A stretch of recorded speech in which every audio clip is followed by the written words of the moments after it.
సుదర్శను, ఐపీఎల్లో most successful team ఏంటిదో చెప్పు. ఐపీఎల్లో మోస్ట్ సక్సెస్ఫుల్ టీం అంటే చెన్నై సూపర్ కింగ్స్. 10 సార్ల ఫైనల్కు పోయిలు, 5 సార్ల ట్రోఫీలు గెలిచిర్రు. అక్కడనే నువ్వు పప్పులో కాలేస్తున్నావు సుదర్శను. సిఎస్కే 17 సీజన్లు ఆడితే 5 సార్ల ట్రోఫీలు గెలిచిర్రు. కానీ మనం ఆడిన 5 సీజన్లలోనే 3 సార్ల ఫైనల్కు పోయినాం, ఒకసారి ట్రోఫీ గెలిచినాం, 4 సార్ల ప్లే ఆఫ్స్కి క్వాలిఫై అయినాం. ఇప్పుడు చెప్పు ఐపీఎల్లో మోస్ట్ సక్సెస్ఫుల్ టీం ఏంటిదో. ఇంకేంటిదిగా మనమే గిల్లు. ఎస్, ఐపీఎల్లో మోస్ట్ సక్సెస్ఫుల్ టీం మనమే. ఆయన అడుగుడేంది, నువ్వు చెప్పుడేంది, మీ టీంకి మీరే దండేసుకున్నాడేంది అంటే మేము 5 ట్రోఫీలు గెలిచింది వట్టిదేనా? ట్రోఫీలదేమున్నది రోహిత్ అన్న. ఒక 2 ఫైనల్లు మాకు అనుకూలంగా జరిగేది ఉంటే మా దగ్గర కూడా 3 ట్రోఫీలు ఉంటుండే. అవన్నీ అద్దు తమ్ముడు. ఏదో లాస్ట్ 5 సీజన్ల నుండి మా డౌన్ఫాల్ నడుస్తుంది కాబట్టి మీరు టాప్లు ఉన్నారు. ఇక నెక్స్ట్ సీజన్ నుండి అట్లుండదు. డౌన్ఫాల్ అంటే ఒక సీజన్ 2 సీజన్లో ఉండాలి గాని మీకేందన్నా 5 సీజన్ల నుండి ఉన్నది. అయినా మీ ప్లేయర్లేంది, ఒకసారి హార్దిక్ పాండ్యా ముంబై ఇండియన్స్ని అన్ఫాలో చేస్తాడు, మళ్ళా ఫాలో చేస్తాడు. మొన్న స్కై ముంబై ఇండియన్స్ అన్ఫాలో చేసిండు, మళ్ళా ఫాలో చేస్తాడు. అసలు మీ టీంలో ప్లేయర్సే ఇట్లా చేస్తా అంటే ఇక మీరు కంబ్యాక్ ఎప్పుడు ఇస్తారు? అట్లాంటివన్నీ అయితేనే ఉంటాయి తమ్ముడు.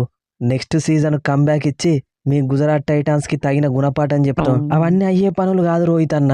5 సంవత్సరాల ముందు వరకు ఐపీఎల్ అంటే Chennai super Kings, Mumbai Indians domination నడిచేది. కానీ లాస్ట్ 5 సీజన్ల నుండి Gujarat Titans, royal Challengers Bengaluru domination నడుస్తుంది. నెక్స్ట్ ఇయర్ కూడా గదే రిపీట్ అవుతుంది. అయినా గెలుతమ్ముడు, ఎవరైనా కానీ టీంలా మంచి మంచి T20 ప్లేయర్లను వేసుకొని వచ్చి ప్లే ఆఫ్స్కి క్వాలిఫై అవుతారు. కానీ మీరేంది తమ్ముడు, స్క్వాడ్ మొత్తం టెస్ట్ ప్లేయర్లను వేసుకొని వచ్చి ఈజీగా ఫైనల్కు పోతాళ్ళు. అట్లుంటది కోహ్లీ అన్న. మరి మా బౌలింగ్ తోని 17 మ్యాచ్లలో 29 వికెట్లు తీసిన రబాడా, 21 వికెట్లు తీసిన రషీద్ ఖాన్, 19 వికెట్లు తీసిన సిరాజు. మా టీంలో బ్యాట్స్మెన్ అవుటా రైటా అన్నట్టు ఆడేటోళ్ళు కాదు. అవుట్ అయ్యేలోపు ఖచ్చితంగా రైట్ చేసి పోయేటోళ్ళే. కన్సిస్టెన్సీ అంటే మేమంటేనే కన్సిస్టెన్సీ. బౌలింగ్ అంటే ఒప్పుకుంటా గాని మీ టీంలో బ్యాటింగ్ ఏడున్నది తమ్ముడు? ఉన్నదే మీ ముగ్గురు, నువ్వు, సుదర్శను, బట్లరు. మీ ముగ్గురు అవుట్ అయితే మిగిలింది ఆల్రౌండర్లేనే. అందుకే అన్న, అందుకే లాస్ట్ సీజన్ ప్లే ఆఫ్స్ లాగిపోయినాం, ఈ సీజన్ ఫైనల్స్ దాకా ఓడిపోయినాం. నెక్స్ట్ సీజన్ ఖచ్చితంగా మిడిల్ ఆర్డర్లో 2-3 పెద్ద హిట్టర్లను పట్టుకొస్తాం, కప్పు కొట్టుకొని పోతాం. నాలాంటి మంచి మిడిల్ ఆర్డర్ ప్లేయర్ని పెట్టుకొని కూడా మీరు కరెక్ట్ యూజ్ చేసుకోలే. ఇక మళ్ళీ నుండి పట్టుకొస్తారు. ఫిలిప్స్ బ్రో, టోర్నమెంట్ స్టార్టింగ్లోనే వరుసగా 6 మ్యాచ్లు ఆడించినాం కదా నిన్ను. కానీ నువ్వు 6 మ్యాచ్లకు కొట్టిన రన్స్ ఎన్ని? 60. ఓ 4 4లు 2 6లు కొట్టినావు అంతా కలిపి. పోనీ స్ట్రైక్ రేట్ అన్న ఏమన్నా ఎక్కువ ఉన్నదా అంటే 120 స్ట్రైక్ రేటు. నిన్ను కనుక ఓ 4 మ్యాచ్లు ఆడిచ్చేది ఉంటే ఫైనల్కి కాదు కదా ప్లే ఆఫ్స్కి కూడా పోకపోతుండే. గిల్లు, మనం ఫైనల్స్కి పోయినామంటే దానికి ఇండైరెక్ట్గా కారణం గీ గ్లెన్ ఫిలిప్సే. ఒకవేళ ఫిలిప్స్ యావరేజ్ పర్ఫార్మెన్స్ ఇచ్చినా గానీ మనం రేపు ఆడతాడు కావచ్చు, ఎల్లుండి ఆడతాడు కావచ్చు అని ఆయననే ఆడిపిస్తుండే. కానీ అట్టర్ ఫ్లాప్ అయింది కాబట్టికే మనం జేసన్ హోల్డర్ని పట్టుకొచ్చినాం. హోల్డర్ కేవలం 11 ఇన్నింగ్స్లల్లా 17 వికెట్లు తీసి మనల్ని ఫైనల్ దాకా తీసుకుపోయిండు. నెక్స్ట్ సీజన్కి కూడా మనకు ఒక మంచి ఆల్రౌండర్ దొరికిండు. కరెక్ట్నే రాజీ, ఈ ఫిలిప్స్ వల్ల మనకు హోల్డర్ దొరికిండు. హోల్డర్ భయ్యా, గా కేకేఆర్ 25 కోట్లు పెట్టి తీసుకున్న గ్రీన్ చేయలేని పని 7 కోట్లు పెట్టి తీసుకున్న నువ్వు మాకు చేసినావు. నెక్స్ట్ సీజన్ కూడా నువ్వు ఇదే పర్ఫార్మెన్స్ రిపీట్ చేయాలి భయ్యా. హోల్డర్ అంటే వట్టిదే అనుకుంటానా మరి? వెస్టిండీస్ కి కెప్టెన్సీ చేసిన ఆల్రౌండర్ని నేను. నెక్స్ట్ సీజన్ పర్ఫార్మెన్స్ ఇంతకు మించుంటది. నువ్వు ఆ మాత్రం హామీ ఇస్తే చాలన్నా చెలరేగిపోతా. TNPL నేను ఎట్లా 6లు కొడతా, అట్లాంటిది నన్ను కూడా బెంచ్ మీద కూర్చోబెట్టిల్లు. మిడిల్ ఆర్డర్లో నేను ఉండేది ఉంటే గా ఆర్సీబీకి టీమ్ డేవిడ్ 6లు కొట్టినట్టు మనకు నేను కొట్టకపోతున్నా. షారుఖ్ ఖాను, నువ్వు TNPLలో కొట్టిన 6లు చూసే 3 సీజన్ల నుండి మోసపోతాను. అయినా గా గ్లెన్ ఫిలిప్స్ నైనా 6 మ్యాచ్లు ఆడించినావు, నిన్నైతే 9 మ్యాచ్లు ఆడించినాం కదా. నువ్వు కొట్టిన రన్స్ ఎన్ని? 43. Strike rate 130. ఒక్క మ్యాచ్లో కొట్టాల్సిన రన్స్ 9 మ్యాచ్లు ఆడి కొట్టినావు. నువ్వే మంచిగా ఆడేది ఉంటే మనకి ఈ ప్రాబ్లం ఎందుకుంటుండే? ఈసారి TNPLలో మళ్ళా హాఫ్ సెంచరీల మీద హాఫ్ సెంచరీలు కొట్టి నెక్స్ట్ ఇయర్ గుజరాత్ టైటాన్స్ కి కంబ్యాక్ ఇస్తా. ఇక ఆ ఛాన్స్ లేదు భయ్యా. మనిషి అన్నోడు ఒక్కసారి మోసపోతాడు, 2 సార్లు మోసపోతాడు, 3 సార్లు మోసపోడు. నెక్స్ట్ ఇయర్ మిడిల్ మొత్తం మార్చుడే. ఏ గిల్లు, నువ్వేం టెన్షన్ పడకు. నెక్స్ట్ ఇయర్ నాతో పాటు ఒక మంచి ప్లేయర్ని సెట్ చేయి. మిడిల్ మొత్తం నేను చూసుకుంటా. వచ్చిన మెరుపుతీగా మన టీంలో లాస్ట్కి ఆయనతో 2-3 6లు కొట్టే ప్లేయర్ ఎవరైనా ఉన్నారంటే అది నువ్వే అన్నా. నెక్స్ట్ ఇయర్ నీతో పాటు ఆడడానికి ఒక 2 మంచి మిడిల్ ప్లేయర్లను పట్టుకొత్తా. గిల్లు, ఏ మాటకు ఆ మాట చెప్పుకోవాలి. ఈ సీజన్ మన బట్లర్ బాబాయ్ బాసలే కాలేదు. బట్లర్ బాబాయ్ ఆడేది ఉంటే మనకి ప్రాబ్లమే రాకపోతుండే. కరెక్ట్ బట్లర్ బాబాయ్, నువ్వు కూడా ఇట్లా హ్యాండ్ ఇస్తావని అస్సలు అనుకోలే. ఏంది గిల్లు హ్యాండ్ ఇచ్చేది? 17 ఇన్నింగ్స్ ఆడితే 526 రన్స్ చంపిన. ఇంకేం చేయాలా? నీ స్ట్రైక్ రేట్ ఎంత అన్నా? 150. ఎసొంటి స్ట్రైక్ రేట్తో ఆడేటోనివి నువ్వు 150 స్ట్రైక్ రేట్తో ఆడతావా? ఈ సీజన్ మొత్తం నువ్వు కొట్టిన 6 26. గా వైభవ్ సూర్యవంశి 2 మ్యాచ్లలో కొట్టే 6 అవి. అదే పాత బట్లర్ బాబాయ్ అయితే బ్యాటింగ్ ఎట్లా చేసేటోడు?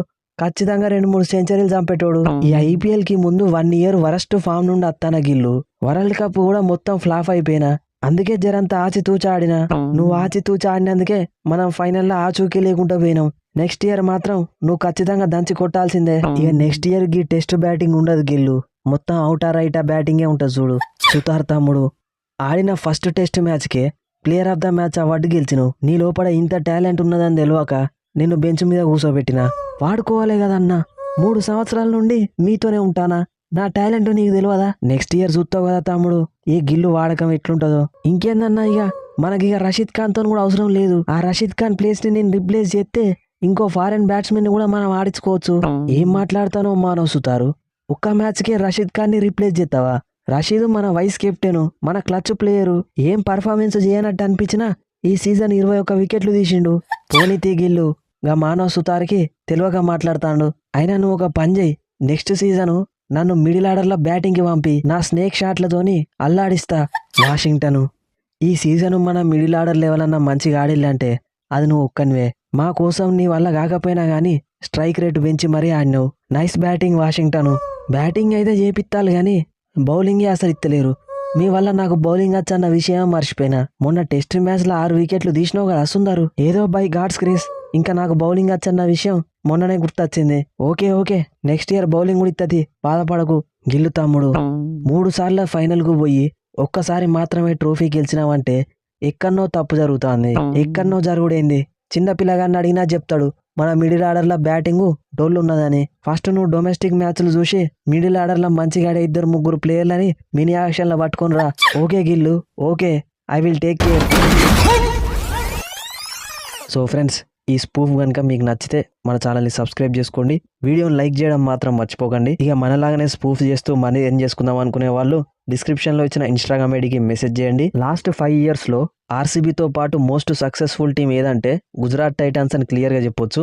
4 సార్లు ప్లే ఆఫ్స్కి క్వాలిఫైయర్లు, ఆ 4 సార్లు 3 సార్లు ఫైనల్కి పోయిళ్ళు, ఒకసారి ట్రోఫీ గెలిచిరు. ఒకవేళ జడేజా కనుక 2023లో లాస్ట్ 2 బాల్లకు ఒక 6-4 కొట్టకపోయి ఉంటే 2వ ట్రోఫీ కూడా గెలిచేవాళ్ళు. ఆల్మోస్ట్ ప్రతి సీజన్లో 9 మ్యాచ్లు గెలుస్తారు లీగ్ స్టేజ్లో. ఇక నాకు తెలిసి నెక్స్ట్ సీజన్లో కూడా గుజరాత్ టైటన్స్ ఇదే విధంగా డామినేట్ అయితే చేస్తుందని అనుకుంటున్నా. జస్ట్ మిడిల్ ఆర్డర్లో ఒక 2-3 పెద్ద హిట్టర్లను తెచ్చుకోవాలి.